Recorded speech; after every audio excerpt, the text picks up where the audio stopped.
this is Adam Carolla. I'm currently in the south of France, but you can hear me tonight on the Best of Loveline. This is Loveline, the show where we take your questions and we answer them. Hopefully. Oh, come on, Drew. We're 100%. We are curing this nation one call at a time. Fair enough.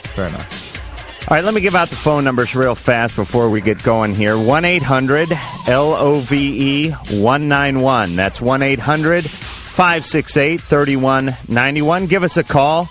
Tell us about your love problems. Tell us about your sex problems. Tell us about your diseases, or just tell us about it. Let me give you the fax number, 310-854-4455. Tonight we have Iggy Pop. He's going to be in here in about 20 minutes. Iggy Pop is sort of enigmatic in the sense that everybody knows who Iggy Pop is. Legendary enigmatic. Well, what I mean is everybody knows the name Iggy Pop. And I've asked, I knew he was coming on for a week, and I asked around, I asked everyone, what do you know about Iggy Pop? And everyone knew a little something. Yeah. But everyone definitely knows who he is. No one said, huh? Everyone knows he's into music. Everyone knows he's done some weird stuff in the past.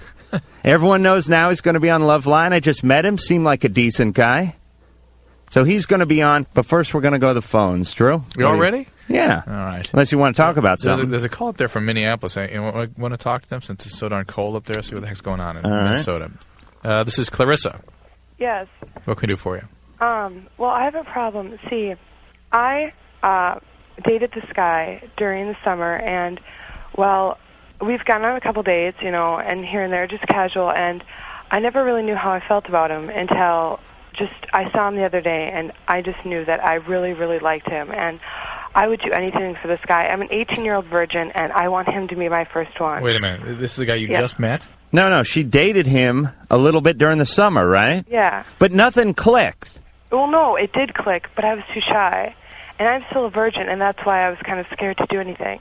But I'm so full of sexual energy for this one person that I would do anything, and I would let him do anything to me just so I could just if he's listening, he's already in the car, I got to tell you. Well, I don't know how I can just go up to him and tell him this because I kind of, you know, I was so nervous that I really kind of... All right, wait a minute. Slow down. Slow down. Okay. Why did you stop dating him? Or did you? I mean, you went on a couple of dates over the summer. Well, more than a couple, probably. More like 10 or something. Why'd you stop? It was just because, I don't know. I mean, he actually burned down his house. That was kind of a stopper. I mean, he kind of had to, you know, move and everything. He burned his house down? Yeah, he lit a candle or something. I don't know. I don't know the whole story. No, wait a minute. All right, so he's into satanic ritual. Yeah. We've established that. Don't you want to know something about this, like whether he intended to burn the house down? Well, no, I know everything, but I'm not going to explain it. Did he intend to burn the house down? What? No, he didn't. It was an accident. He lit a candle, and he left it there, and it caught on fire. The drapes caught on fire. What's your boyfriend do? Insurance fraud? So, all right, you went out on 10 dates. Yeah. How far did you get with him? Actually, I didn't even get anything. I'm so shy around him, but now I know that I wouldn't be shy if I had one more chance, and why? I just don't know how to start that. Why this guy? What's the deal? What's this guy? You can't describe him. He's such a god. You would absolutely die. I mean, I would do anything to this guy just to... All right. Wait, I'm getting hot now, Clarissa. To what? You do anything to what? Do anything to him, like... To what? Jesus, handcuffs, whipped cream, anything. But I get the sense that you want to sort of consume this guy. It's really not so much that you want to have a relationship with him. Well, kind of. I mean... You want to eat him and pass him. But I mean, that's not exactly the healthiest thing to focus on another person. I mean, I just want this person so bad. All right, but wait. How do I go up to him after... All right, wait a minute. Now, hold on. We know you're obsessed with the guy. We've established that. But just tell me why you stopped dating in the first place. Okay, now what? Why did you stop dating this guy in the first place? We kind of just drifted away. I mean, he called me once, and I wasn't home, and All right. This sounds fishy. Yeah. There's something up here. Something's going on. Clarissa, you still got the guy's number? Yeah. All right, call him up. Call him up, okay. And tell him you love him. I don't love the guy, though. All right, well, just call him up and hook up with the guy. And make sure he wears a condom. All right. All right? And stop obsessing. Okay. Or obsess over me. Okay. All right. Good night. Stay warm up there. How cold is it? Oh, gone. This is Mike from Sparks, Nevada. Mike, what's going on?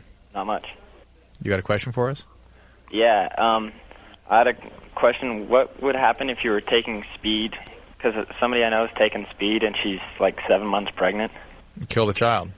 That is one of the most heinous forms of child abuse. Is there any way it would be born with like mental retardation or anything? Yes, they can be developmentally delayed. Absolutely. Is speed one of the worst things to do when you're pregnant? You know, it's hard to know exactly what's worse. I'm not so sure it's been studied. Interestingly, opiates are not as bad as some of the other things. Stimulants, cocaine has had some terrible effect on the unborn. Hallucinogenics, I suspect, are going to be shown to have some significant problems associated with them, but I'm not sure that's been proven yet. Speed is very serious. A lot of problems associated with stimulant use during pregnancy. A lot of problems. People, if she were to be found to have done this by the law enforcement, I think she'd be put away for child abuse. And Mike? Yeah.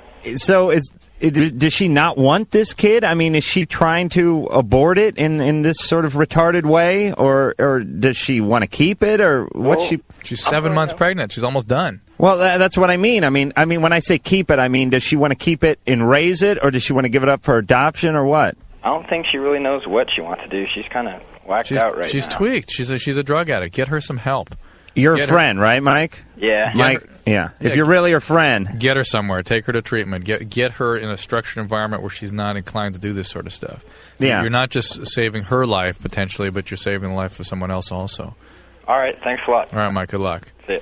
There's another pregnancy call. This is Brandy. Brandy, she's 18. What's going on? Hi. Okay, my problem is, it's not really a problem, is I'm married. I was married when I was 17. I'm still married. So, and I'm 18. You can get married when you're 17? Oh, if your parents sign. All right. Yeah. Oh, they did? Yeah. Both I can just see her folks. Yeah, get out of here. Okay, I'm 2 months pregnant, and I want to know, like, I don't know if it's normal, but I'm always horny. Oh, yeah, I've seen those movies. What? Oh, yeah. It's well documented.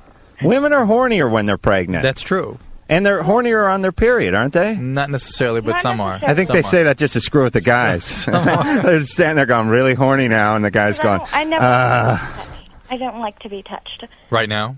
No, like, I'm always horny. Like, when I wake up in the morning to when I go to bed, I, like, have to have it, and if I don't have it, I, like, have this big conniption. Jeez, I wonder how you got pregnant so early.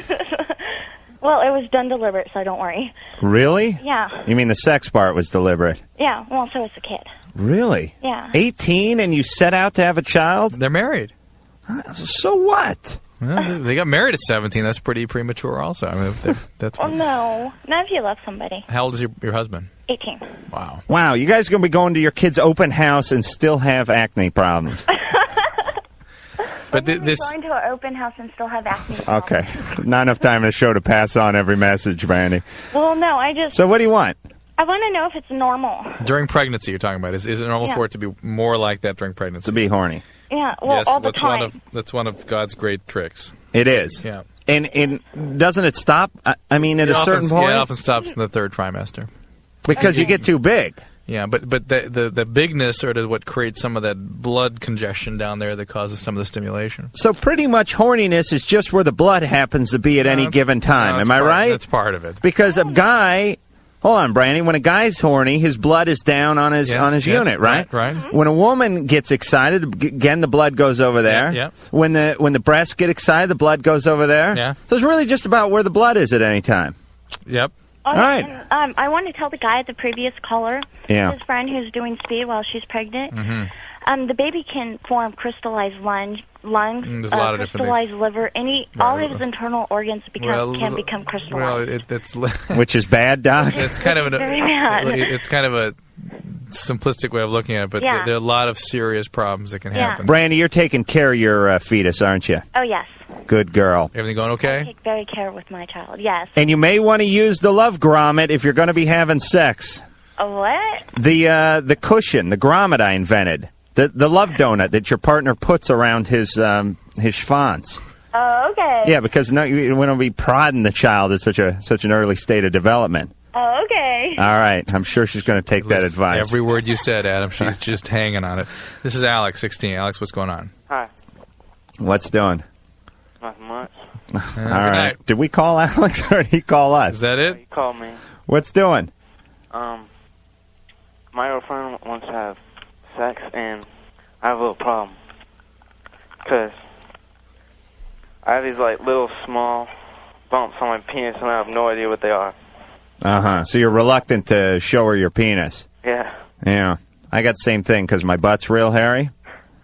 I got it. I'm not even going to tell this story, but I don't like to show my hairy butt around. You know, it's a little embarrassing sexually. Imagine that. So I know what you're talking about. Hairy, right? Well, I think the hair causes a sweat, so it's not fair to call the hairy and sweat. I'm thinking if the hair was gone, I wouldn't sweat so much. But what are these bumps, Drew? I don't know, they're like goosebumps, but they're there all the time. Right. Then they're called pearly penile papules, and they are totally normal. Really? Yeah. You mean, yeah, but are they sore or anything? No. Are they discolored? Have you been sexually active before? No, I'm a virgin. See, they can't be a sexually You got pearly penile papules. I rented that. So, Alex, you're okay. That's normal. Turn the heat up. Get some love. Well, one time there was a painful one where they got really big. You got like a pus, like a kind of like a zit. Yeah. That also happens. That's a pearly penile carbuncle. That's correct. Yes. Do you see what I know? Those will go away, right? They usually could have drained by themselves and go away. You got to be careful with that. All right, Alex, put a condom on and go to town. You have my blessing. All right, thanks. Yeah, you're 16. Wait. All right, don't do anything you're not ready for. All right, let's go to Stephanie in Torrance. Stephanie, what's going on? You know we got Iggy Pop coming in here in a few minutes. That's cool. Good. Okay. I've been with this guy for 9 months, and he's 9 months younger than me. And it's like I give him so much. I'm always doing what he wants, and doing what he asks, and I never get anything back. Are you crying now? Or are you laughing? What are you doing? A little bit of both. The tears of a clown. You give, and never get anything back. Yeah. Yeah, you know, that's how guys are, though. Guys will get used to anything in a hurry and then accept it as a part of life and take it for granted. But then when I, tell him I'm not going to be here forever and I'm not going to put up with it, right? He'll, tell me, you may not believe it, but I really do care about you, and then I think things are going to be different, and it just starts all over again. All right, so a lot of words. And a lot of talk. I seem to be kind of tired tonight, but what is it he's doing to her? Did you get that? He's doing nothing. Nothing. He's just emotionally unavailable to you. And I feel like if Give us an example. What is the biggest example of his ineptitude in the relationship? I think he takes me for granted. Yeah. You know, he's just not around when you need him, doesn't go out with you, that sort of thing? Yeah, and, I find out he goes out with... He'll want to go places more with my best friend. Right. Oh, your best friend. Yeah. Your female best friend. She's not my best friend no more, but... Right. She? Is it she? Yes, your ex-best friend is a she. Yeah. Yeah. You know, I feel like an interpreter here. It's some sort of bad teenage embassy. See, is it? I don't understand. I think, is it because he's 9 months younger? He's only 17? No, it has nothing to do with the and age. I'm trying to grow up, and it has to do everything with the kind of abuse that you're willing to put up with. In fact, seem to insist upon creating in your relationship. Well, she is calling, so it does mean there's some chance of hope. Putting up with this crap. I'm sorry, but this guy is not worthy of a relationship with you right now. Yeah. Whether he's not into it, or doesn't have the same feelings that you have, or doesn't have the same needs for a relationship, or isn't expecting the same things out of the relationship. Whatever it is, you need more, deserve more. This guy can't deliver it. I feel like if I keep giving... No, it's absolutely could not be further from the truth. I'm going to make two huge sweeping statements here. Drew, if you disagree, shut the hell up. Back you up. Back me up 100% here. First, for the guys. If you want to know how your relationship is going to end with a woman, find out how her previous 2 or 3 relationships have ended. That's how yours will end. Hopefully the guy died in a fiery car wreck that she had nothing to do with, and then you're okay. But that's for guys. If that happened to the preceding 2 or 3 guys, though, well, then it gets, those brake lines didn't break, they were cut. Also, but with women... the way the guy enters the relationship is basically the way the guy's going to leave, meaning guys don't change much, unfortunately. Women always have this dream about changing a guy. Guys do that, too, about some girls, too. Right, everyone has a dream about change, but more so women toward men, I think. It's that whole codependency. I can change him. If I could only get through to him. Should I just not care anymore? Should I? You should just find someone who does care about you the same way you care about them. Right. That's what a relationship is. Right. This guy may never change, or he may be years of therapy away from change. I tell him, do you just want me to leave you? Do you just want me to leave you? And Stephanie, you're not even listening to us. It's a non-issue. Leave. But he says that he doesn't want that. Well, of course he doesn't. You're doing everything for him, and he's sitting on his ass. Why shouldn't he? And I wouldn't want you to leave either. You're more a servant than you are a girlfriend. But see, I'm so naive. I feel yes. like all right, but now you're not naive anymore. We're bestowing knowledge on you, like the Tin Man. Was it the Tin Man, or did he want a heart? No, the lion wanted a heart. The Scarecrow. The Scarecrow. You're now the Scarecrow, Stephanie. You got a THD, a Doctor of Thinkology. Never mind the man. Pay no attention to the man behind the curtain. You now have guts and nuts, and go out on your own and find yourself a guy who's going to treat you right. All right? Okay. All right. You pick one. I pick one. Let's take number one. Danny. Yeah, what's up? Templeton, what's going on? Well, I don't know. I'm 16. You can probably see that on your monitor. I've been in love with this girl. She's younger than me. She's a freshman. I'm a junior. Uh-huh. And I saw her since first day of school, and I just fell in love with her. And I've never, loved anybody before. Right. It's weird because it's like there's nothing. But you fell in love with her based on her looks coming down the hall. It was on her eyes, actually. You know what, though? People usually, when they have that kind of reaction, it's more than just looks. It's usually something far sicker than that. It's usually the worst in people that bring out those kinds of, believe it or not. I'm not saying relationships can't work when those kinds of attractions occur, because they can, but it's usually sort of the sickest elements in each of us that create those kinds of attractions. Yeah, but I went to the dance with her. It was a Sadie Hawkins dance. Oh, she asked you? Yeah. Hey. Yeah, but see, but I still don't know. I mean, we had a great time, and it was more than I can ask for.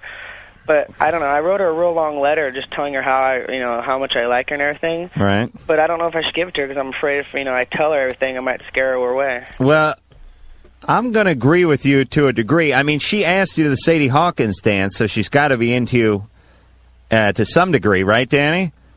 Yeah. I mean, no one paid her to ask you, did they? No, I don't. You sure your dad didn't slip her a couple bucks? Tired of seeing you moping around the house? All right, so she asked you, so she likes you. Okay. So show her that you like her. Have you asked her out since then? Yeah. Just begin to let the information out. There's this sort of thing that people do when they're younger. I don't know. You get older, you get bitter, you get jaded, and you do the opposite. But when you're younger, there's this sort of feeling of, I want to cram everything into one date. Right. And literally and figuratively, right? I mean, I got to get it all done now. And sometimes that can ruin it. You know what I'm saying? Yeah. Just take it slow. She likes you. I'm not saying be aloof or be an a-hole. I'm just saying, Don't withhold your feelings, but let them out slowly so you don't overwhelm her all of a sudden. You could freak her out a little bit if you send her over a tennis bracelet and a love note or something like that. All right, Danny, good luck. All right, cool. Bye-bye. Let's just quickly talk to Melanie, because this is, first of all, I can't pronounce the town you're from. Where are you from? Milpitas. Sure, Milpitas. Mm-hmm. Okay, and you're 16. What's the deal? I'm about 4 months pregnant, and I was wondering, how I can, tell my parents, because I'm starting to show. Wow. You know what? Can you hang on 1 second, Melanie? We're just going to take a quick commercial break. We're going to come back with Iggy Pop. Right after this.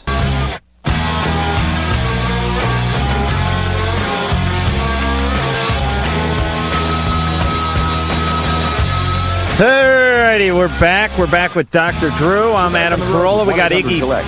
Huh? We got Iggy Pop in here.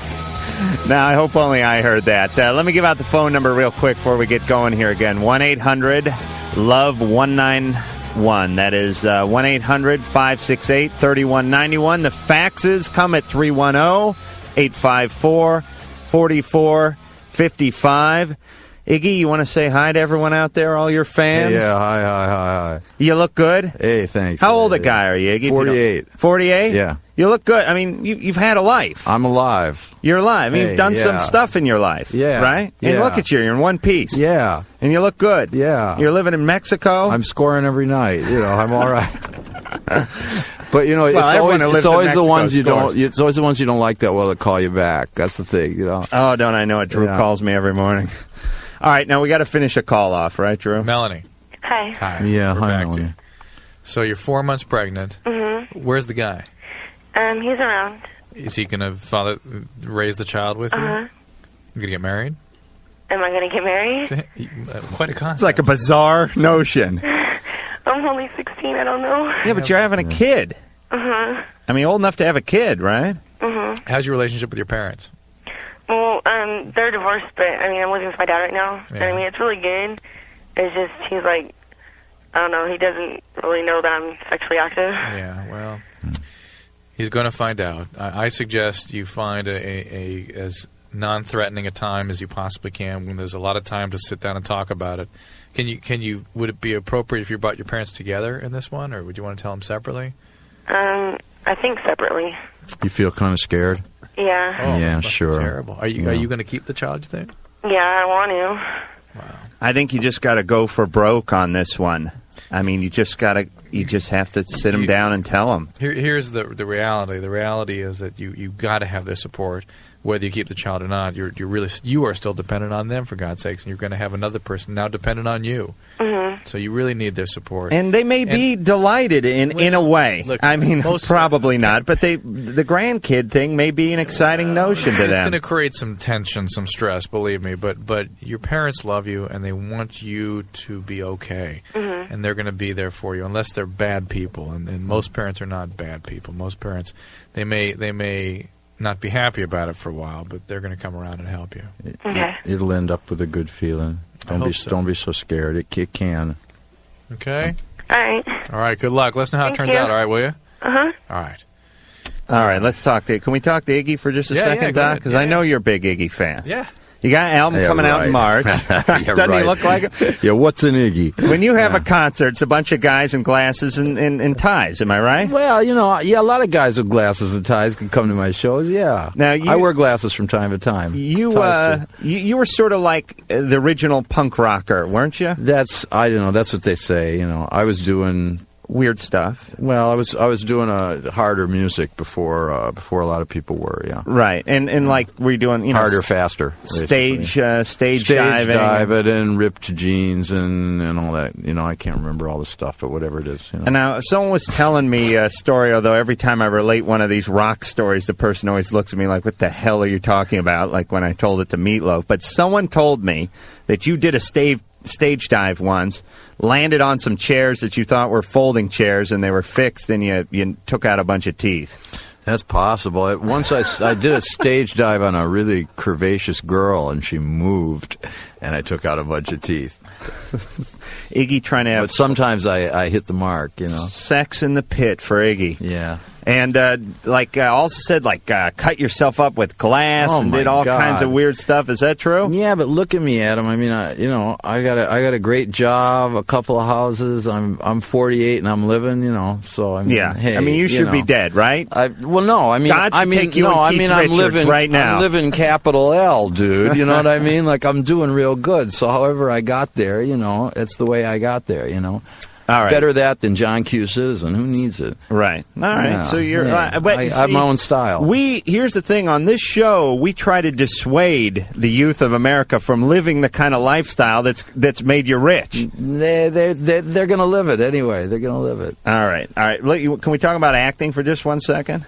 Adam, go right ahead. All right, Drew's Play got a Pussy puss Walk. on. Play Pussy Walk. Well, we'll play Okay, Pussy Walk okay. if we're allowed to say that. Well, yeah, Anne's nodding. We'll play that. We'll play that soon. A cut off the new album. Yeah, all right. Or new CD, as it were. Yeah. You did you finished a sequel to The Crow. Crow 2, yeah. Right. City of Angels. How was that? That was all right. I play, I'm the bad guy. You play the bad guy. I have a lot of fun. Really? I get to ride a big Harley with a beautiful naked blonde chick on her knees in the gas tank doing it with death.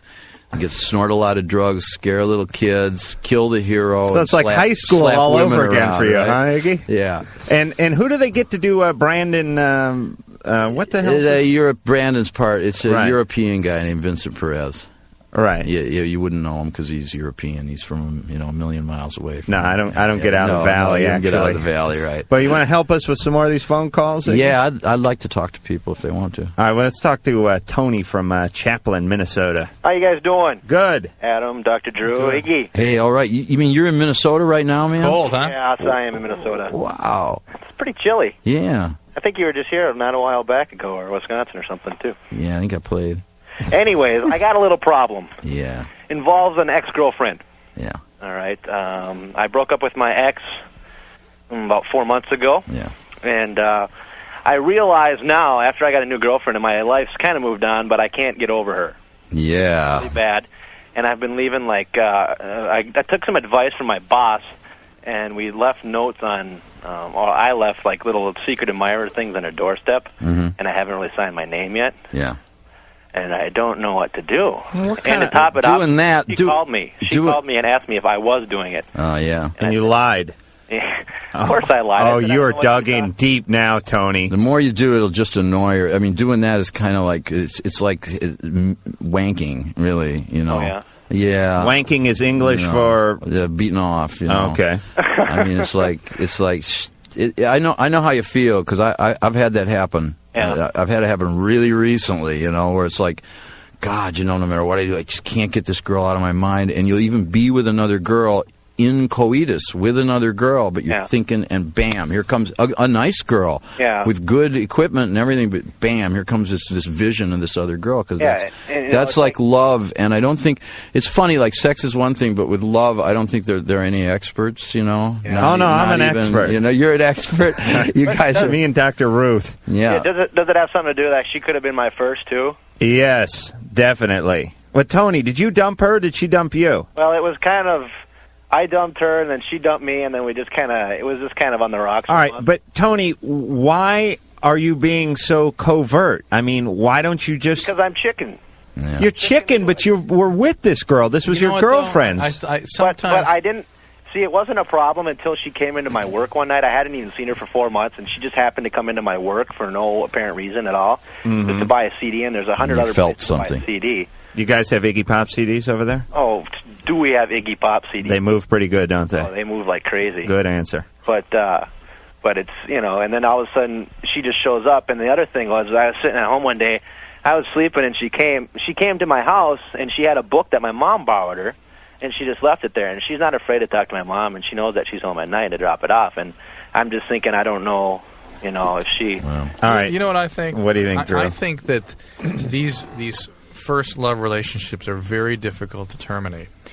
And any sort of brush with that person, again, is particularly if not a lot of time has passed, tends to rekindle some of these very deep feelings. Yeah. And I think the reason you're not jumping ahead with it is somehow, I'm speculating, that on some level you know that whatever problems broke you guys apart in the first place are still there. And you can go through that hell all over again just to break up again. So I'm with Drew. When it's really just this sort of deep kind of connection that you had that you're drawn back to. It was even sex. Well, whatever it is. But the reality of the relationship is it doesn't function well, it doesn't work well. Yeah. And you're not going to... And I would suggest you kind of pull yourself out of it and try to let some more time and distance come between you and see if it still looks as good to you. So you're not just going on that sort of primitive kind of bond that you had just as a result of having been first connected. Yeah. Okay? Even if you screw up that, at least, years later, man, you might find something better. It does happen, too. Yeah, I mean, I got a new girlfriend now, and she's great and all. All right, stay with her. I hope she's listening, Tony. What? I hope she's listening. All right. I hope so, too. Thanks for calling, Good Tony. night, Tony. See ya. Thanks. Iggy. Yeah. How old were you when you lost your virginity? I was pretty old. I think I was like... Oh, hold on a second, Allison. We want to know when Iggy lost it. I was 20. 20? I was 20, and it was a chick 25, and it was all her. It was her doing. I was seduced. Really? And I was totally in shock. Like, I was, oh, no, I don't believe this, And, and that was like... I think the standards were different then, too. It was like, that was in 1966, something like that, 67. And it was like, oh no! And I got on my bicycle to ride home, and I was in a daze, and I head on the car, and I was just like, oh Things my God! haven't been right and then I since. woke up the next day, and I thought, right, I want to do this to everybody. I want to try this out. So that's when you decided to go the music route. Well, no, I was doing music, but All right, but that's a job where you can actually do that. This is true. Yeah, you don't have to have a cup of tea first. You just can get straight to it. Yeah, 20's pretty good. I mean, that's pretty old. That's old, yeah. Yeah, I figured you'd at least line, shave a few years off there. I never even beat off either until I was like 25. Really? Is that abnormal, doctor? It's unusual. It's very unusual, yeah. I can't tell you what numbers I'd racked up by the age of 25. I was actually burning out on masturbation at 25. Of course, I'm back now. All right, Allison. Yeah. You got a question? Yes, I do. Okay, I have a problem. I cannot get an orgasm during sex. You're 16? Yeah. Oh. Well, I mean, I'm in love with this guy. Well, listen, Allison, most women don't. Well, that's a fact. Most? Most don't. Oh, because I'm good then. Most don't most of the time. I'm not right. saying that some can't some of the time and some can't others, but... Well, yeah, because, I mean, that's what I've heard. I've heard that you can't, or that some women can't. Most. Okay, well... But most, not 80%. No. 55. Right. Mm-hmm. And many can. Certainly the majority can. I mean, is it just that you can't for, like, forever, or... It depends on the person. I mean, is there things that you can do? All right, I'm going to tell you what's up, and Iggy, you back me up. Iggy's giving this look like, no, I'm not. Woman matures sexually. 16, a woman is not anywhere near her sexual peak, and probably doesn't even really like actually having sex, except for the contact and the desire part. The emotional contact. The emotional part. Right. When you're 35, you're going to be going nuts. Okay, and I would predict that a lot of girls don't orgasm vaginally when they're in their teens and even in their early 20s. It would be very unusual. And then later on in their later 20s and especially early 30s, they bust loose. Maybe. Oh yeah, the dam's going to burst. Yes. Hope you're not in public when the dam goes. All right, but the fact is that don't feel that there's something wrong with you if that happens. No. The fact that you can even have an orgasm is good at your age. Oh, yeah. And during oral sex would be more normal than not. Iggy, you're a little higher than 50% on the orgasm quotient, aren't you? Oh, I don't know. Oh, you don't? No. You think they're faking it because you're a big rock star? I didn't know. I don't know. I don't hear them often going like, oh my God, I just had it and everything. But I mean, I don't think it matters if you. I don't even think it matters if you have sex. All it matters is did you enjoy the time together with the person. Oh, stop being so mature. It's true. Stop being so mature. It's true, though. This is Leonard. And do you get a call back? That's all that matters. All right. You can dick the hell out of a girl, but if you're an asswipe, she doesn't want to call you back. I think he swore, but I'm not sure. Oh, damn. I don't know. We're going to leave it. Borderline? Yeah, all right. Now, we got to go to a commercial, don't we? Yeah.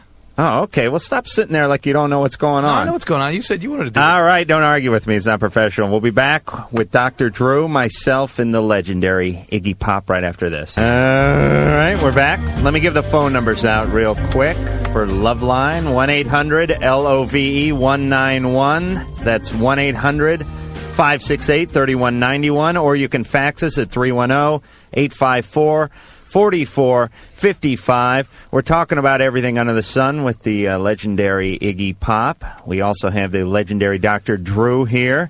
And we're going back to the phone calls because that's what the show's about. Dan from Minneapolis, what's going on? Yeah, I got this problem with this girl I know. Yeah. Okay, I've known her for about 6 years now. And I went out with her probably about 3 years ago. And I don't know, we didn't do anything. We just, kissed and stuff. And, well, I was at her house the other day giving her a back rub and stuff. We were just sitting there watching TV and stuff, and she started kissing me and stuff. So I was kissing her back, and then, I don't know, I had to go, and then she started kissing me before I left, and then she didn't say nothing, so then I'm like, all right, cool. So then I went home. And this was a few days ago, and I've been trying to get a hold of her lately, and she doesn't, want to talk, and then she's like, oh, well, I gotta go. And I don't know. Were you guys drinking or anything that night? No. So it wasn't one of those things where she got loaded and she regrets doing what she did, now she's embarrassed? No, she might be embarrassed because, we're such good friends because she, tells me everything and I tell her everything. You gotta have to talk with her. You gotta figure out what's going on. Iggy, you ever have someone that's a good friend and you kind of cross the line there? Yeah, or somebody that's got somebody else, or for some reason you're not supposed to be lovers. You're supposed to be something else, and then you go over into the other area. Right. Yeah. Cab driver, fare. And it gets funny. Physician, patient. Whatever. It gets funny. Right. Roadie, rock star. How do you feel, man? Like, do you wonder why? Is that what's really bugging you? Well, I just wonder if she did she not like? Do you think did she not like kissing? Right. Yeah. I know, that's the bottom line. That's what you're wondering. Did she like kissing me or didn't she? Yeah. Wow, I know, that's a tough one. And God, you don't want to ask her because she might not. Or do you think he should? He's got to ask her just what's up. Period. I mean, where are we going with this relationship? And maybe she may just be in a panic. Well, are you really into her, Dan, or are you just kind of confused? Well, yeah, I've liked her for a while. I mean, she knows that I like her. But she's probably in a panic now. I mean, oh my God, I'm responsible for this guy's feelings, and he's my good friend, and maybe I've ruined the friendship. I mean, who knows what she's thinking? We don't know. Sure. He's got to ask her. Well, let me tell you something, Dan. A woman's like a cockroach. If you flick the light on real fast and go running through the kitchen, they'll scurry off. You got to sneak up on them a little bit. You know what I'm saying, Dan? Yeah. You can't just call her 3 times a day. You can't follow her around. You can't necessarily confront her. Sometimes you have to just chill out, let her feel that there's no threat, that she's not being pressured, that she's not being pursued. Let her think about it for a little while and call you.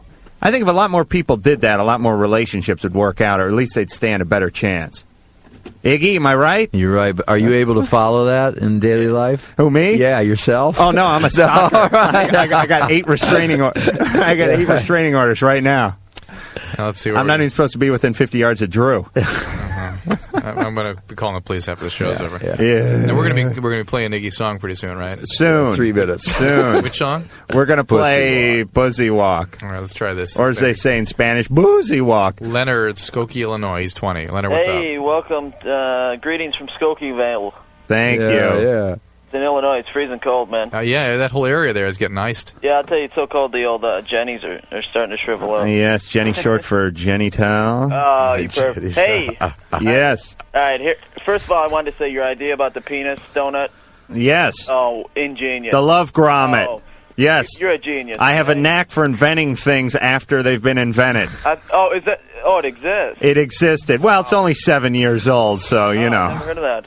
Oh, maybe I'll check into that. Okay, here's my problem. Ready for this? Okay, it started out, I was at a party over Thanksgiving weekend. A bunch of college guys were in town, and we got back together, and we were boozing it up. We were having some drinking games, kicking each other around the room, that type of stuff. Sure. With some beer bongs. And the deal was the first one to pass out, and we all knew eventually we were all going to pass out. The first one to pass out got a hairy musket. What is that? Are you familiar with that? No, what is that? Okay, this scares me. What is this? Is it as bad as the Minuteman? What is that? I don't know, but it sounds better than the hairy musket. Okay, here, to sum it up. It's got something to do with the nuts. No. Oh, really? Basically, you spread your butt cheeks apart. You get down in someone's facial area, rub your anal canal back and forth across their face, expelling gas. Uh-huh. Okay. Uh-huh. Okay, so nobody wants a hairy musket. No. That's a sign of the devil. No, Iggy, do you want a hairy musket? I don't want to listen to this guy. This is like lowering my, Let me tell quality of life. Leonard, I got to tell you, Iggy Pop is rarely repulsed. But he's going to make an exception for you, Leonard. You brought him down to a lower level of existence. Right. And this is just what they do on your campus? You said there's a fraternity? It's practice. These and Cleveland Steamers are behavioral patterns. What school is this? It's Champaign. University of Illinois. Yeah, this is just what your folks scrimped and saved their whole life for. So my son could go off to school, get loaded, and get a hairy musket. Well, it's been a family tradition. Grandpa used to give me one. Okay, so anyways, I mean, that's quite a deterrent to passing out. Nobody wants to pass out knowing they're getting this hairy musket. Right. Okay, so, the night's getting on, and we're all feeling our alcohol. And finally, the big friend, we call him the Big Papa. He's about 320 pounds. Right. He's got the hairy howitzer, right? Right on. He falls off his chair into a dead, passed out coma. So right away, So instead of calling 911, you guys all reach for your belts, right? These are good friends. Oh, yeah. Guys got no pulse on the floor, and they're dropping their shorts. I start guzzling my beer, getting some air in the old intestines. Drop the drawers, get down there, and just let Okay. Okay. Well, this is good. So. All right, Leonard. We know somewhere there's a reason for his call in here. Oh, really? Yeah. Well, you know what? Though we're gonna have to finish it like after Iggy's song. We know way too much about Leonard's arsenal than we need to. Okay, so here we go. Here's the question. Leonard. Very quickly, please. In the meantime, one of my friends seen my ass, and he says, "Wow, if I had an ass like that, I wouldn't be showing it." And I'm thinking, what's he talking about? What's wrong with my ass? I've never known I've never noticed. Make it quick, Leonard. Come on. And well, he said I had zits on my ass. All right. Like, I'm getting worried because I've never noticed them. It's not something you look in the mirror and look at your ass. It's a common thing. So I'm getting a little embarrassed. Right. Finally, I change the subject. I go home the next day and I start looking, and there's some little bumps on my ass. All right. There's a couple of reasons that can happen. He had a studded musket. They basically are clogged hair follicles and folliculitis, and it occurs where the clothing rubs up against the side of your leg and in your buttock area. All right, and it's infection of the hair follicle. Get some like antibacterial scrubs. All right, that's enough. That's enough with not Leonard. A big deal. Don't worry about Leonard. Leonard, keep your powder dry and your ass clean. Way to be a philosopher. Thank you. All right, listen, we're going to play a cut off Iggy Pop's Lovely CD, which isn't due out until March, but I'm sure it will be much anticipated. Naughty Little Doggy, and we're going to play track 2. Pussy Walk. All right, Iggy Pop, and the name of that one was I Love Jesus? What was that one? Right, yeah. There was a little confusion. Pussy Walk. Oh, great. Now, did the Up With People singers cover that one? Or is it... Mike Curb Congregation. All right, we're going to be back in a second. We're going to talk a little more about the Pussy Walk.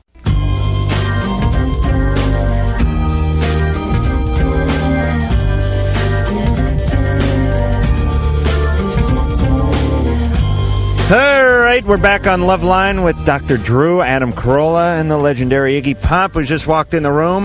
We're going to come back in 10 seconds. All right, we're back. Iggy, fantastic song. Hey, thanks. Ann was in there shaking her booty, digging it. Not the kind of song that a woman would be proud of liking. What it is? Why? I thought it was awesome. Like yeah. Well, I mean, it's a good song and they like it, but I don't know if I heard like Doc, someone's singing like, "Hey, can your penis juggle? Can your penis ride a unicycle?" Well, it's about just saying that you're thinking about it, and a lot of, they're walking around with this thing, and they're aware of it, Oh yeah. All right. Now, can we talk to you a little about David Bowie? Because everyone... What do you want to know? I don't know. Every time your name comes up, then David Bowie's name seems to come up. I worked with him a lot. Right. Now, I lived with him and stuff. How'd you meet him? God, I was in a bar. Somebody said, "Well, this guy likes your music, man." Is this in New York or in England? In New York. In New York. So I met him that way. You were performing there, or you just happened to be there? No, I was just having a beer. It's a legendary bar. Everything I do seems to be legendary. So it's a place called Max's Kansas City. And you were having a beer in this bar. I don't think I was having a beer. I was probably like taking drugs or something. But okay, but you're washing it down with beer? No, I don't think I was drinking beer. I don't know what. All right, but you're in the bar. You're getting loaded or something. All right, you're getting loaded. Yeah. How old were you? 20. What? I don't know. 22, 22. So young guy. Yeah. Right, in New York. Now you're doing your music. Yeah, well, I'm doing my music, but like nobody wants to know about this music because it's like, it's like somebody wrote, "Well, this is just music for punks, This is like it has no redeeming social value and it's nihilistic. So it's negative, it's not like peace and love and like Crosby, Stills and Fart, and all that, and right. And this is what, 70? It's not Woodstock. This is like what year is this? That was about like 1971. Oh, okay. Yeah. Right. So I gotten thrown off a couple of record labels. And, right.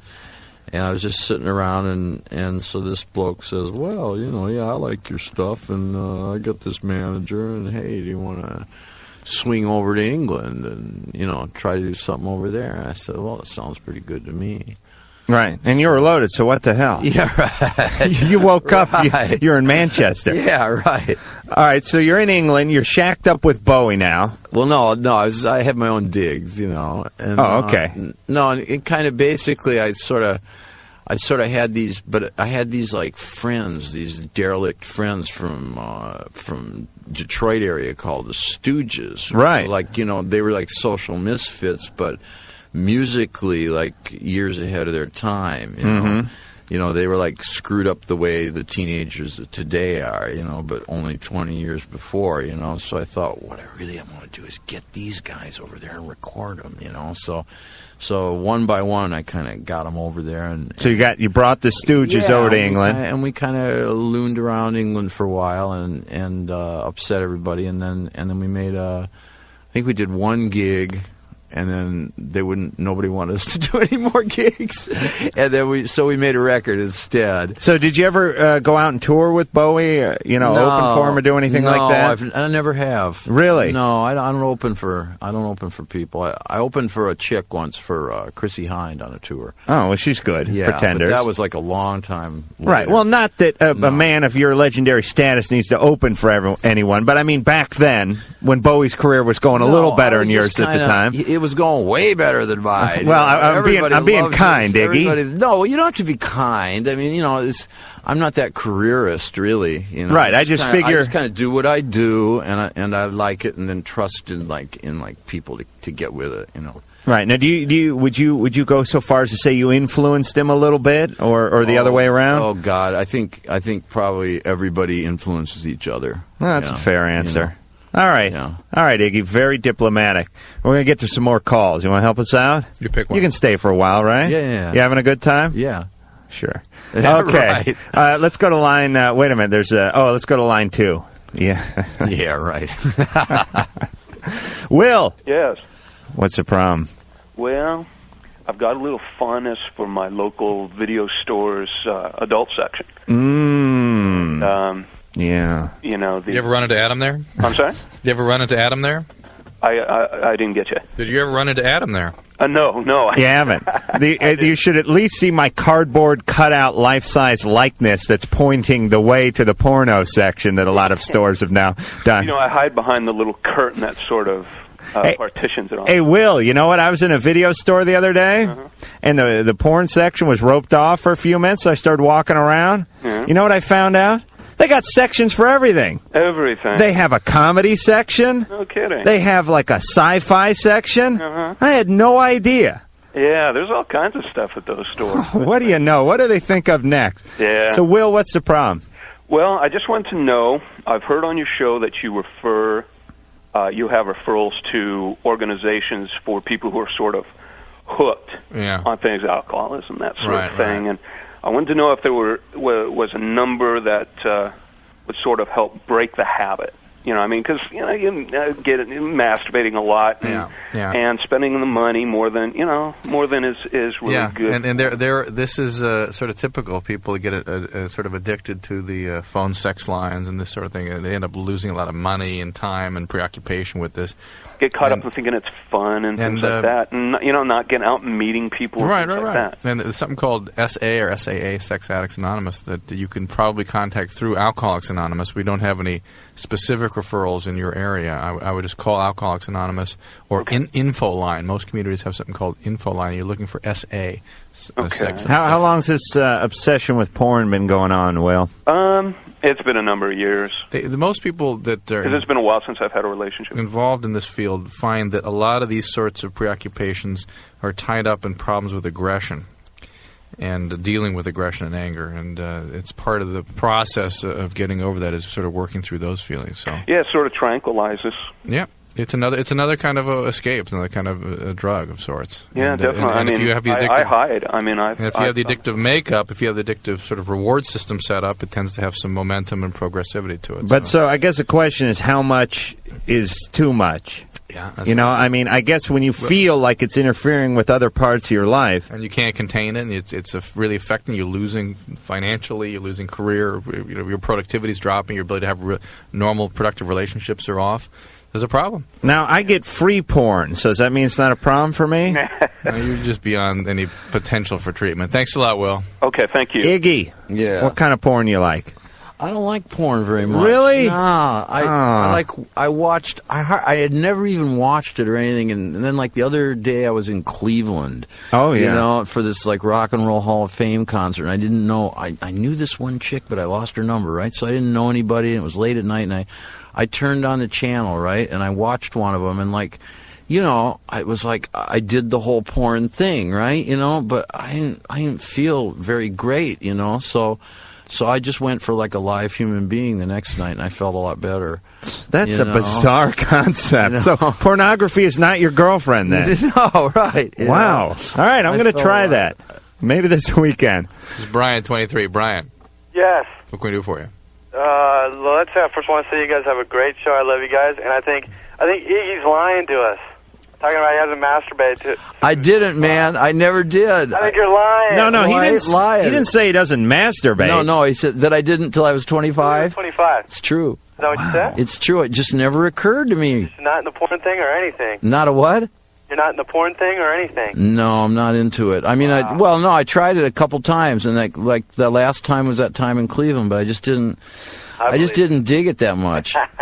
But I mean, I made up for. I beat off a lot once I got once I got into it. It was double time as soon as on his 25th birthday. Yeah. All right, well that's all I wanted to hear. Okay, good. Okay, well first off, I've been in a relationship for over 3.5 years, and you know, the first year and a half, all roses, great as far as sexually. Then I moved out with my partner on my own, my best friend. That didn't work out, so my girlfriend and I moved in together. Just seemed to be the right decision to make. Didn't really think about the consequences. You know, at first it was cool. You know, it was like playing house, but sex kind of slowly just started to diminish. Started bringing it up, you know, from time to time, and it was a real touchy subject. She kept on getting upset. Now we're kind of on the verge of breaking up after 3.5 years. Right, you lost me. Why was she getting upset with you? Were you pressuring her? No. We were just discussing it. You know, I was just kind of asking her, you know, is it me? You know, I was thinking attractiveness-wise, you know, what's the deal? And it was just kind of like, I don't think she really knew, you know. And I was just really trying to, you know, find out. I was telling her that, you know, first year and a half was great. You know, Cindy Crawford could have walked by me nude, and I went and looked. All right. And now I told her, you know. So you lied to her for the first year and a half of the relationship. But, you know, slowly I felt myself, you know, looking at other women, you know, talking about going to the porn shops and stuff. You know, slowly but surely it was just kind of getting worse and worse. Now, till now, it's like maybe four times a month we'll have sex, maybe. And it's like I'm just, you know, 23. I just don't know what to do. Well, that's not great, but I got to tell you, once a week is not as bad as we've heard. Right. And especially for a relationship that's been going for 3 years. Yeah, about 3.5 now. Yeah, I mean, I'm not saying you're setting any records, but I don't know if that's. You know, I think that's salvageable, don't you, Drew? I mean, once a week, I'd be happy to begin it once a week. Is it the physical that makes you feel so bad, or is it more like you feel like, well, gee, she doesn't like me as much? Well, that too. I was asking her, you know, am I not attractive? You know, and she. Yeah, right. I know. No, you know, it's not that. And, I've gone through that too. And you know, of course, you know, I understand that, you know, the first part of the relationship is going to be great, and you know, as you roll on, it's going to get tougher, but you can work through it. But it's like now. Like I said, we're on the verge of breaking up, and I don't want to lose what we have, you know, over a sex thing. But you know, I don't know if I can hold off till, you know, she's like 35 or whatever, to where we're, you know, kind of. Maybe she's thinking about, like, sometimes she might be thinking about ways she wants to develop in her life, and feeling like just shacking with you constantly is getting in the way. Like either that, or maybe she wants to get married. Oh, I see. Well, we've talked about that too. I think it's just, you know, when, like I said, the first year and a half we weren't living together, so it was like every time we saw each other, we were kind of the same track. You know, we knew, you know, after dinner, you know, boom. Right. And it's like now, since we live together, you know, we see each other every day, every morning we wake up, and it's kind of taking the wind right out of it. I think she just needs like more emotional love than anything now, and it's like I'm just like completely. I just don't really know what to do because I've never been here before. It's uncharted waters, you know. So I was just wondering if you guys had any advice, or like maybe some of your older listeners or something, you know, who'd been there. I've been there. Okay. And he doesn't want to hear from you though. Oh, you don't want to hear from me? Sure, I do. I said you guys are already. Hey, Drew. He said older listeners. What kind of crap is that? I'm older than he is. He said older listeners. I listen plenty. That was a subtle way of telling you, Adam, I don't give a... Just Drew, just go get your pointer stick and point at that clear mannequin or something, whatever the hell you're doing for money. You guys have like a lot of younger callers, and I mean, in all seriousness. All right, Adam, let's hear your wisdom. This is a pretty serious. Oh, now I'm under pressure. Listen, Brian, I think continue the relationship but move out of there. Move out. What? Really? Yeah, because I'll tell you, I told you my theory. Relationship, good for a certain number of days, live together, use them all up consecutively. Right. You move out, you see her twice a week, you're dying. See, that's the thing. I mean, it's like this. Drew's married. Drew has triplets. Drew has a moral obligation. Right. You know, he's not getting sex every night, but this is his family. This is his life. You don't have an obligation. You're just coming home and taking someone for granted. You know, and I think you're getting used to it. Iggy, you're chiming in? It's been my experience that once you start living with somebody and for a serious length of time, the sex is going to diminish and it peters out. And the only good thing I could think of to say about it is that, on the other hand, something else really cool can come in, like when you have a partner in life and all that stuff. Right. And that can be really cool, but to keep the sex going, boy, it's pretty damn hard. Yeah, because I know that's most important. You know, I mean everything that we share. You know. Yeah, all that stuff. Like, that's way more important. You know, but at the same time, that's my big head talking. My little head's telling me. Yeah, I know. And this is like, I've discussed moving out. You know, and she says, well, what is that going to do? What happens when we get married? We can't just move in and out when we're married, you know. And I guess I just get the feeling that if we were to get married, nothing would change. And talk about an obligation. It wouldn't, but it's okay at that point. I mean, once you get married, that's what happens. Everyone I know is married eventually gets cut down to 4 times a month. Drew'd be dancing a jig if he got some 4 times a month, believe me. Well, it's just tough, you know. But do you have that exact conversation with her? What is it going to be different when we get married? Yes. And how does she take that? And she doesn't really have much to say. I just tell her that I can't live. I don't think I can live that way. Well, especially getting married. But even so, like we have when we have sex, it's great. I mean, she orgasms every time. You guys were talking about that earlier. It's not a problem, you know. And other girls that I've had, that's kind of been a problem. And it's great. I mean, the relationship is great, except for this one thing. And believe me, I don't want to even trash it. All right, wait a minute. You could always just get it on the side.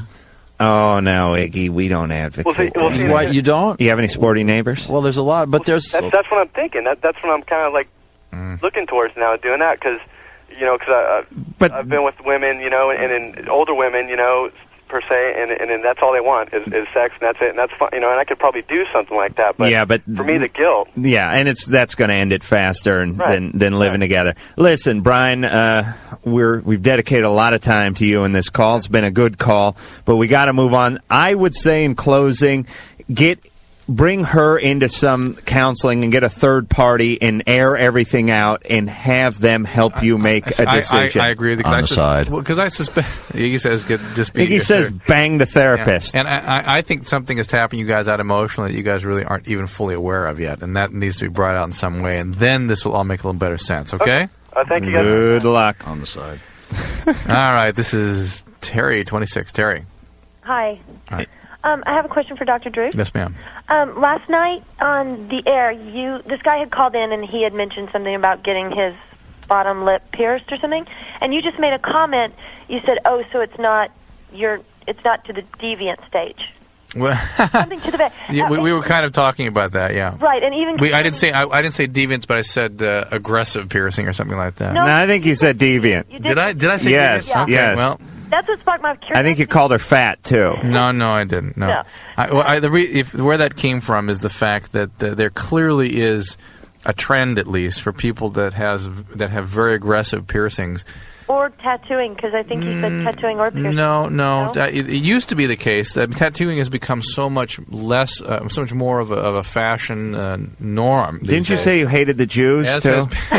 As has most facial piercings. I guess the tongue is a little more aggressive, but certainly genital piercing has a high probability of predicting that somebody is surviving some kind of physical or sexual abuse as a young person. Oh, and Iggy's got to jump in because he's got a puss on. Iggy, really... you got any weird tats or anything? No, I'm clean. Really? And so to the extent that it is different than the norm, it is deviant. I don't mean that pejoratively. It just is different than the norm. Deviant, like deviation. Right. Deviation from the norm, right? Different. I don't mean to put a judgment on that. That word sounds judgmental. I don't mean to place it on that. It's just an observation. Just to your point of view on the subject. For instance, my boyfriend that I had, we're not together anymore, but he had 4 piercings in his frenum, which is the underneath part of his frenulum. Penis, right? The taint. Oh, no, it's between Anusburg and Scrotumville. Is there, or is it on the penis? It's between the head and the... It's in the shaft, underneath, on the shaft. Oh, so it's between Headville and Scrotumburg. Exactly. Oh, I see. And I wonder, though, if it's not... I'm going to retire there, by the way. If it's an unnatural preoccupation with sex, to some degree. Well, to some extent it is. It's an unnatural feeling about it anyway, and it is, again, an attempt to master something that was so traumatic to the young child. And usually it's sort of the way of, maybe perhaps understanding it is, this thing was done to me by somebody, and I'm just going to do it to myself before anybody can do it to me. That's interesting. All right. And sort of that's the way it's been. I have some sort of recovering patients, recovering heroin addicts, things that have some very aggressive piercings, and that's the way they explained it to me, in fact, as to why they do it. So. Also, you know what? Off the air, do you think that you could refer me to a therapist? Yeah, why don't you hold on, okay? Thank you. Okay. All right. Let's talk to Iggy for 1 second before we go into these spots. Iggy, you've done plenty of weird thing in your day, right? I don't think so. You don't think you've done weird stuff in your life? Natural things. Everyone thinks you've done a bunch of weird stuff in your life. But you're aware of that. You're going to wind me up, man. You're starting to wind me up. I got to go soon. No, wait a minute. Weird, not bad. Not hurtful, but people see you is a guy who's done some trend what setting. What kind of people? I don't know. There's a lot of different kinds of people, All right, but you've never wanted to get your penis pierced or any like a wooden plate in your lip or anything like that? I was with somebody just the other night that was all like really pierced, heavily pierced, and like. It was pretty to look at, but it got in the way. Really got in the way. Yeah, so it wasn't a sexual. Yeah, a lot of people say they get these piercings to add to the sexual pleasure, but they insist that it's so much more pleasurable. You know what was nice though? I kissed a girl with a pierced tongue, and that was really nice. I liked that. Did she do anything else at the tongue? No, I just kissed her. That was it. Because a lot of people say you get the tongue pierced, and then you go, where I the didn't know guitar about goes. that, but anyway, that was nice. Okay. Nice, All right. One more reason for everyone to go out there and get pierced. We're going to be back with Dr. Drew, Iggy Pop, and more Loveline right after this.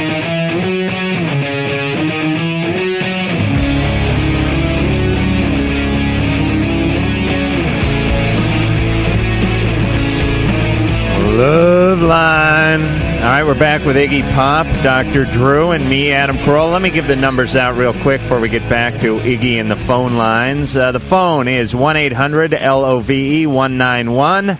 That's 1-800-568-3191. And if you want to fax us, we're at 310-854-4455. Iggy's been kind enough to stay with us just a little bit longer, so... we're going to go back to the phones, and he's going to jump in and clear up the world. Sam? Yeah, hey, how you doing? Hey, good, how you doing? Hey, I was living up in a place called Prescott, Arizona. Oh, yeah, I know that. Yeah, you and I spoke over at some meeting place, and we talked about music and all that stuff, and I've been back here in L.A. for the past 3 months, and I was wondering how Alex was doing. How? Who's doing? Your son? Oh, you mean Eric? Eric, I'm sorry. Eric's still in. He's in Prescott, and Is he's he still doing. there? Yeah, I just talked to him today. He's doing great, and he's got a nice girlfriend, Cool. and he's a happy camper. Now, how old is he? 26. 26? Yeah. Wow. Now, he must get a lot of trim with Iggy Pop as his dad. Well, he doesn't need that. He's a nice looking boy in his own right. Sure. He's a chunky hunky. Sure, but he's using that. He's working that angle. I don't think he is. I hope not. Maybe at one time, but not anymore. Well, sure, you get tired of it eventually. No, come on, seriously. It's tough for somebody when your old man's like known for something. That's real tough. Yeah. I think he probably took a lot on the nose. Well, it's definitely a double-edged sword. I mean, it can be pretty cool at times, and it can be a pain in the ass. He's just at there. times. He's just there being himself. He's just there being himself, living his own life, his own way. Good. He's out of this wasteland. This wasteland called L.A.? Yeah. Oh, good. I live in the valley. Thanks, Yeah, Iggy. hey, Damn. You're off to Cabos. I'm stuck in Van Nuys. John from San Jose. What's going on? Not much. Hey. Hello? Yeah. You're on Loveline. Yeah, I know. Okay. Tell us your question. Well, I haven't been getting any lately. Long time. That's got to smile. Yeah, it sucks, man. Yeah. Girlfriend dumped me like 6 months ago for a girl. For a girl? Yeah. Just trying that, girl thing out, I guess. Yeah, sure. I'm thinking of trying that out one of these days. It could come along when you don't expect it. Yeah. That it can happen, I mean, so John, it's been pretty dry for 6 months. Yeah, I don't know why either. I was getting a lot. Well, you had a girlfriend. Yeah, well, I was with a couple of her friends, too. Wait a minute. You were with her friends while you're with her? Yeah, she let me. Yeah, she figures, wow, I'm going lesbo route. Do what you want, John. Oh, no, she liked me. She liked to have her friends with her, I guess. I don't know. So when you're doing... Wait a minute, John. You're doing threesomes? No, well, both of them, yeah. Well, including you, that's a threesome. Yeah, I know. You always got to count yourself, John. At least I do. Yeah. Iggy, ever get into that threesome action? Rarely, but not that often. But it's not that often. But it was okay, Yeah. What were you complaining about? Yeah. This is a relationship, though, that he wanted to maintain, and of course it fell apart. Well, now I ain't getting any. Well, wait a minute. Wait, John. Wait. Let's drag ourselves out of the gutter for just 1 second here, John. It's not a pure sex thing. I mean, you miss her, right? No, I just miss the sex. All right, it's pure sex. All right, back in the gutter. No, you don't deserve her then. Huh? You don't deserve her then. I don't deserve her. No. Now, She John, didn't care about me. Now, John, drop the bravado BS for just a minute. You miss her. You had an attachment with her, didn't you? Sort of. Okay. You kind of wish she was around. Yeah. Sometimes when you hear a song that you heard when you were together, you think about her for a minute. Yeah. It's not just all about the sex. Well, no. I mean... All right. Would you... But you guys are right. Now, she has a girlfriend now? Yeah. So that's still it? with her, too. Yeah. Really? Yeah. That's it? I still talk to her, but, I try to, tell her to come over, but she, Yeah. she's faithful to her girlfriend. Wow. Yeah. All right, so that's it with her, John. Yeah. All right, so you want to know where you can meet some other women, or... Yeah, I mean, I'm a nice guy. Ugh. You don't sound that nice, John. Oh, I'm a nice guy. I mean, I think you're nice, but if I was a woman, I don't know if I'd like you. Iggy, if you were a woman, would you like John? Yeah, I think I would. I think the guys. He's just you sound. Cut the language out, guys. Oh, I'm sorry. Lose the last 10 minutes of the show. I think Iggy set a bad precedent by saying it first. So, John, what Iggy's saying is he's picking up a little vibe. So he wants me to beat off or something? Or what? All right, wait a minute. John, get out of the gutter here for just a second. Iggy's a guy who's been around, man. He's like a sage. He's seen it all, and he's getting a vibe from you like maybe you're a little misogynistic, meaning you don't like women so much.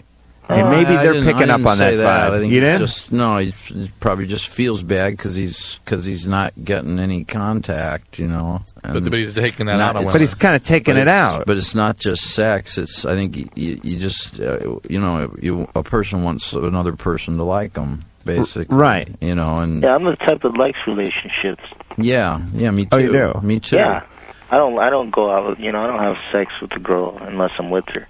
I mean, yeah, or her buddies want to join in. Yeah, that was sure. the only exception. Yeah, and then she turns lesbian, and then you beat off that. But John, that's a tough place to be in. The threesome place, yeah, you can get smashed. It's a tough place to be in, because sometimes it makes you feel down, and then when you feel down, then it's harder to be with somebody to make anything start again. Right, it's one of those negative cycles. It's kind of you tough. feel like hell. Especially John really sounds like he does act out negatively towards women. It's just women all of a sudden now don't mean anything to him except some kind of physical object. Because of I'm still hurt because she left me. Right, we understand that. We understand that, but that's really what it's all about. Maybe if you have something if there's something that's that you like to do, and you went and spent time doing that so that you were in that activity, maybe if you're feeling good and you're relaxed sometimes, then maybe you can meet somebody and everything starts to click. Right. I mean, that happens for me sometimes. Like I like to play music, so if I'm playing music, it all kinds of comes. What, you got a band or something? No, but That's you know what I great. mean. You know Yeah, what I mean. I know you have. Or to... I like to eat. Like I meet a lot of things go well for me in restaurants because I'm in a good mood. You know, you know what I mean? Because I like to eat. I don't know. Maybe you know what I'm saying, All right. man. So what should I do? John, here's what Iggy's saying.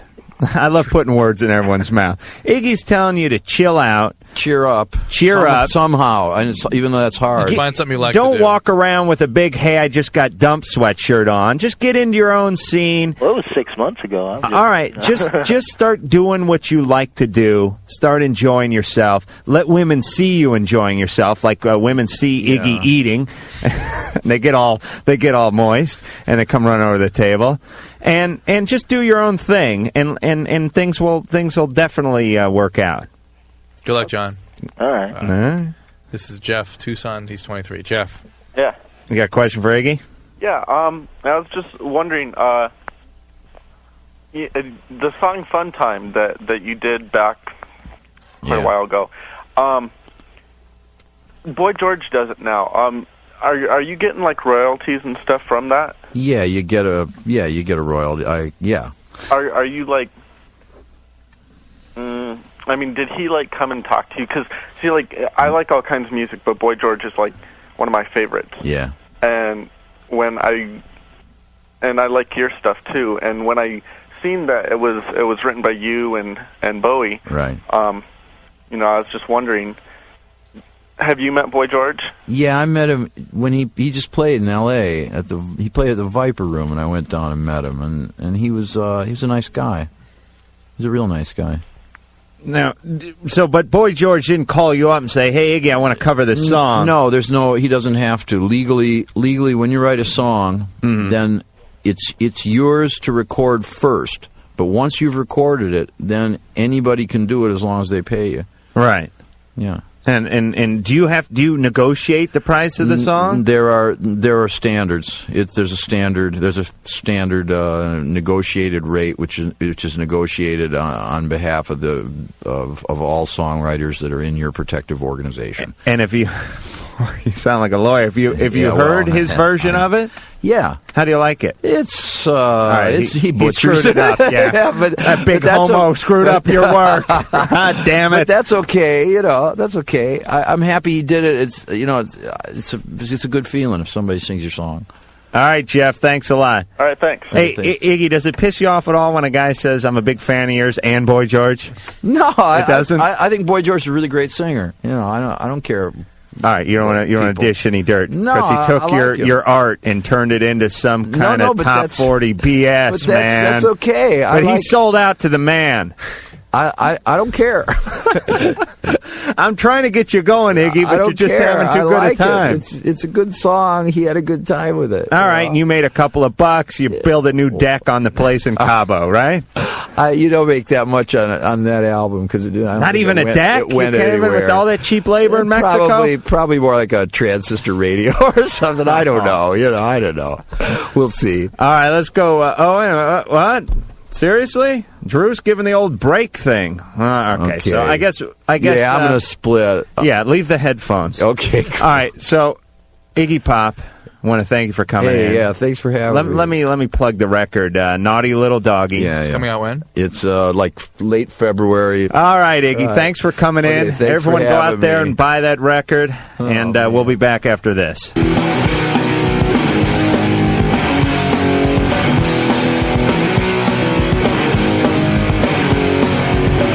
We're back on the show we like to call Loveline.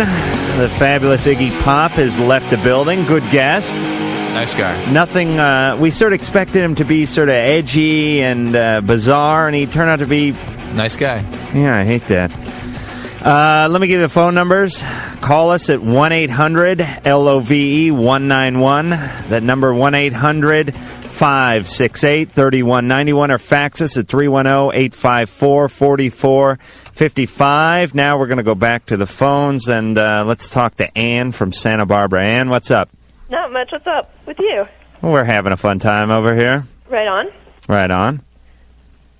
And you called us about something. Yeah. Yeah. Okay, there's this girl and she's a lesbian, and she likes me. And I was thinking, I might be bisexual. You're not, what's his name's girlfriend, ex-girlfriend, are you, who just took off 6 months ago? No. Okay.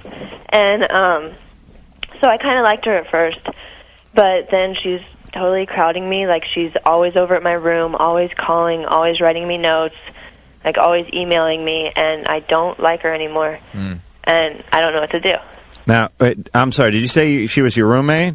No, she's just a friend. Oh, just a friend. Yeah, she was. Okay, and she's sort of crowding you. Yes. How in the past have you handled any other relationship that goes this way? Actually, they've all been kind of bad. Like, I'm a very independent person. I need a lot of space.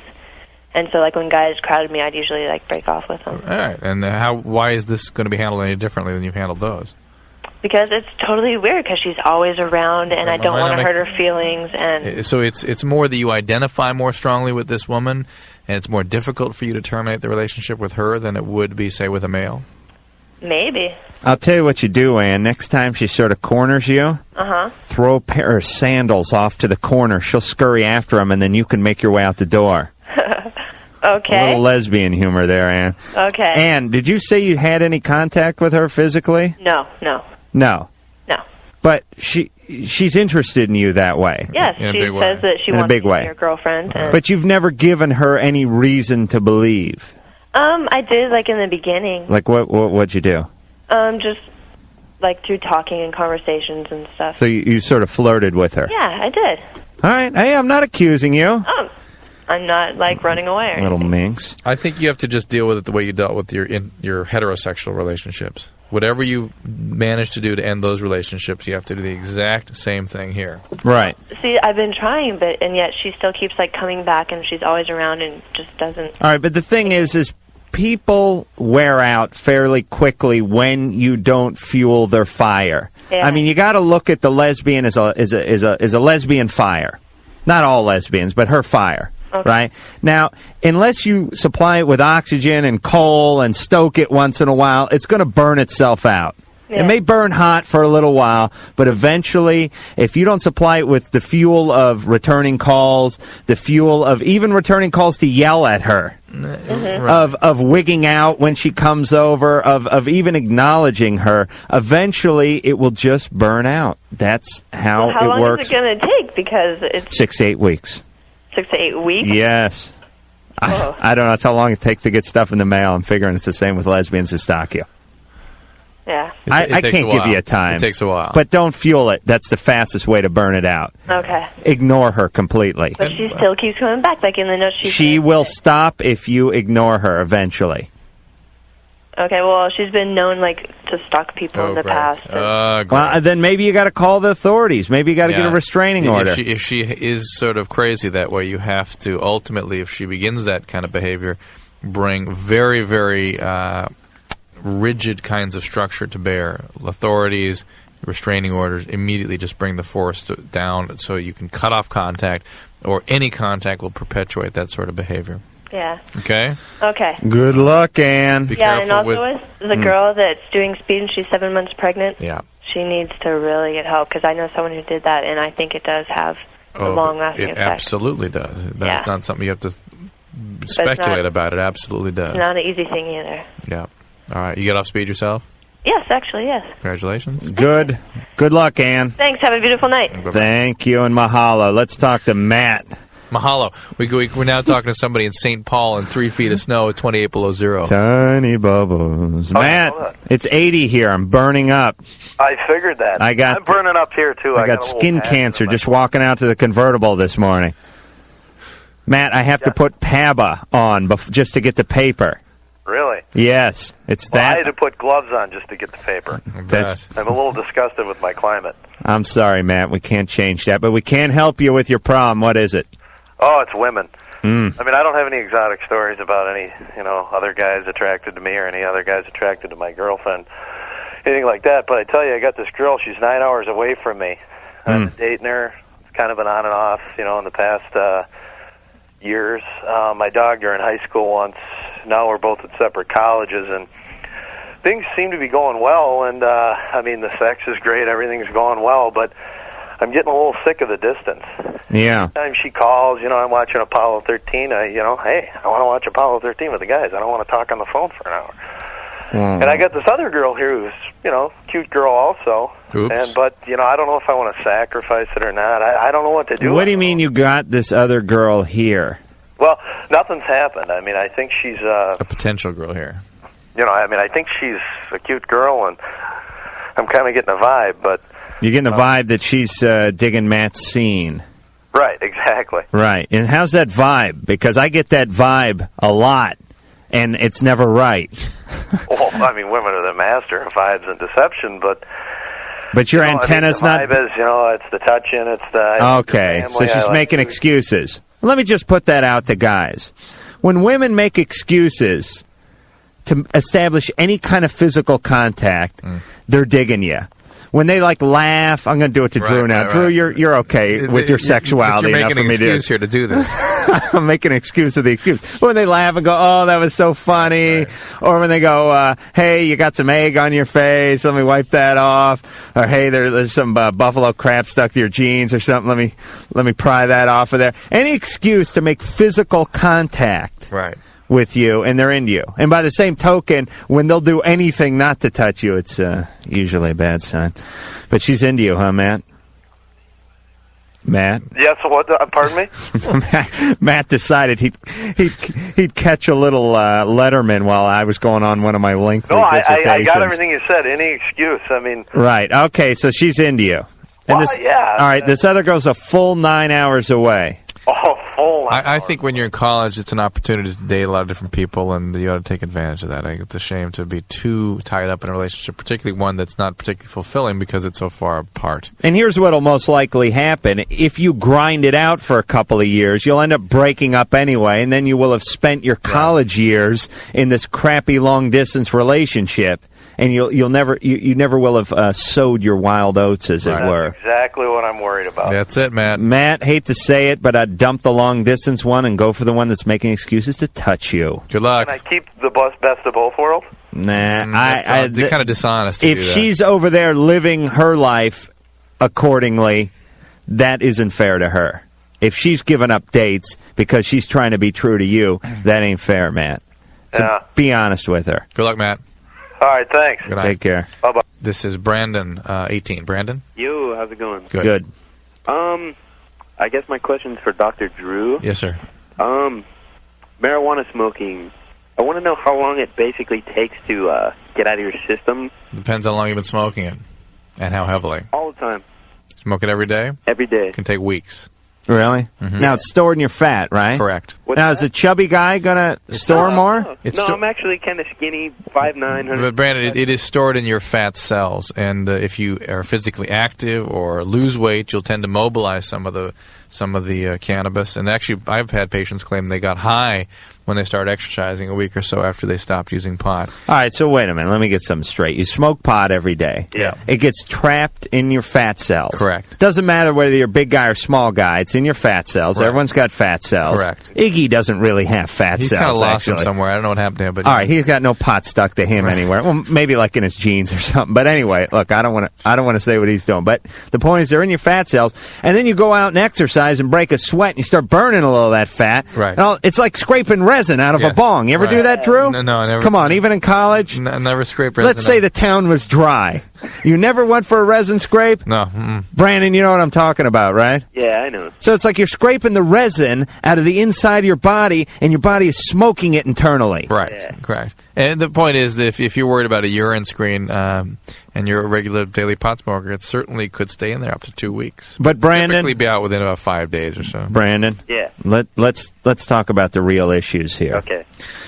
I know a lot of guys. I have a lot of friends that have smoked pot basically high school, 10th grade on. Right. Yeah. It was always, they were fun in high school. They're always fun in their early 20s, but now that they're getting into their late 20s and coming up on 30, it's starting to affect them. Imagine that. Imagine that. They are now paying the fiddler. See, it's basically, I see it, it's, people in my family use it, and, they're in their 40s, and they've been smoking since, I don't know, they were 15 or so. And they seem okay. What do they do for a living? they actually make pretty good money. Sell pot. Guy's Probably. hydroponic farm in his closet. Just executive positions. They're Yeah, well, Brandon, they're okay. Yeah. I mean, pot's not going to kill you. Yeah. But who knows what you could have been?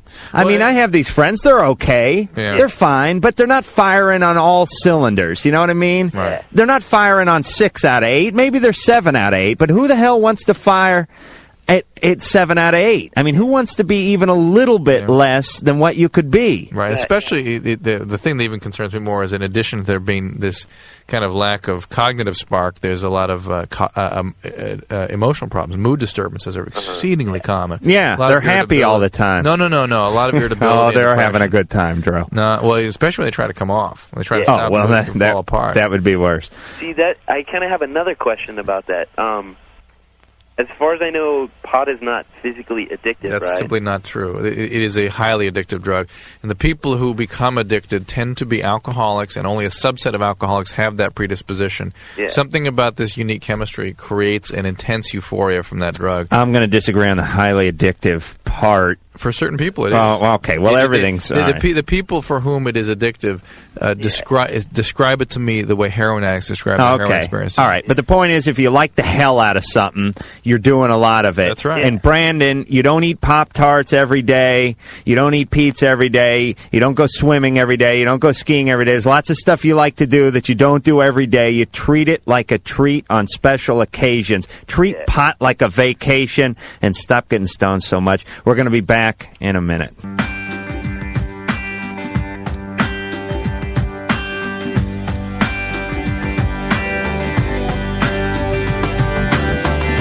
We's backs with S'more's Love's Lines. I'm Adam Carolla's, and that's Dr. Drew's over there, and we are going to help you out.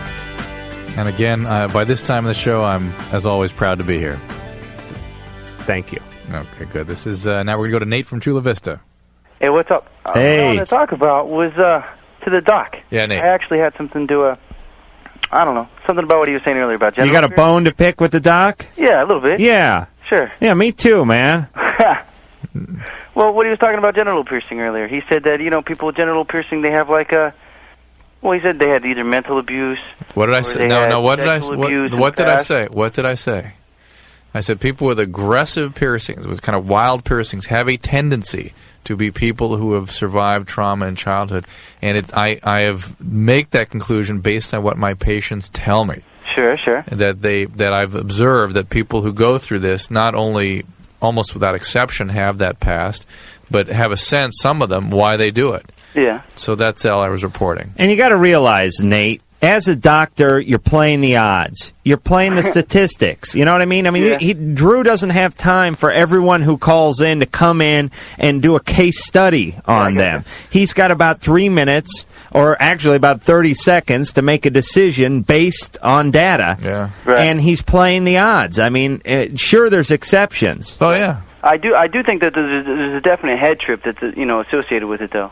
All right. Yeah, I think any time you're doing something that's drastically different than what the norm is, there's usually a little something up. And I don't want people to think I'm some, old square idiot or something saying you can't get a tattoo, or if you shave your head, I'm going to say you need to go into a mental ward. Right. But I'm just saying, generally, when it gets to be the sort of circus-like, freakish status, when you're putting, a bone through your nose and you're doing this, something's up. Yeah. And maybe something up isn't such a bad thing. All right, Nate? Yeah. Thanks, All Nate. right. See ya. Take it easy. Go out and puncture yourself, Nate.